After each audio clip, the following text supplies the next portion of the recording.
Hey guys, so I wanted to do a quick comparison here between LG Q6 and the LG G6 phones.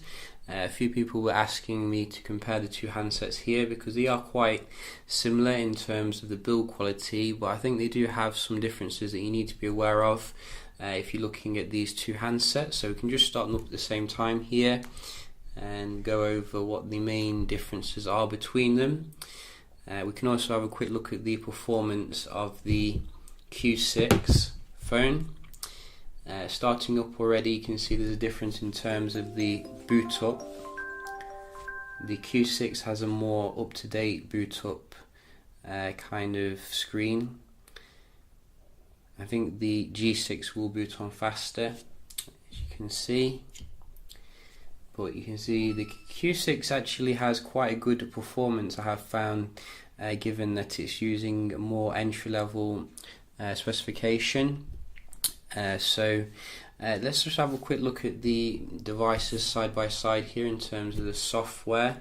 You can see they're both using the LG UI, so that is the like fluffy kind of UI, nugget based. Some people did mention that the Q6 is actually running a more up-to-date version of Android Nougat here. So you can see if we go into the settings, Android 7.1.1, whereas with your more high-end G6 you are actually getting out-of-date software, which is quite interesting because usually LG is quite good when it comes to putting a new version of Android on, but they're not very good when it comes to actually updating it.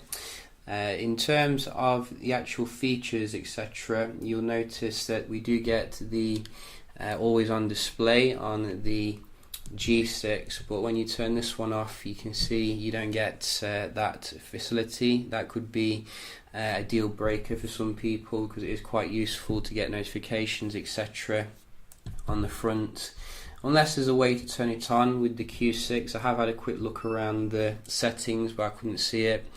And another thing that you will notice as well is that you don't get a fingerprint scanner like you do on the G6 with the Q6. You can see we have a power button on the side here, which is annoying for those who like their payments, etc., to be done on the phone because it needs biometric security to set up. So those are some of the main differences I have found with the two. There's also probably some other things as well, like no quad DAC, which you do get in some G6 models. There's also no dual camera, which you won't find on the back of the Q6. You do get a wide angle lens camera on the G6, which is fantastic obviously for those big shots.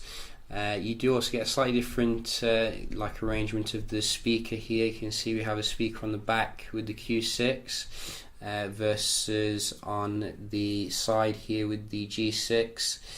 So not the best place, I don't think, when it comes to your speaker arrangement.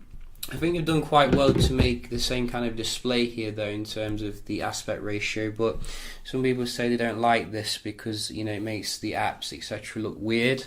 Personally, I don't mind it. I think it makes it look pretty awesome when you're opening stuff up.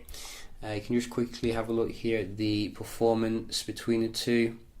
You can see the entry-level processor actually does push along the Android quite nicely. I think if you are going to be pushing it quite hard with lots of games, etc., you're probably going to notice more of a difference overall, but for your basic tasks it seems to be more than up to par.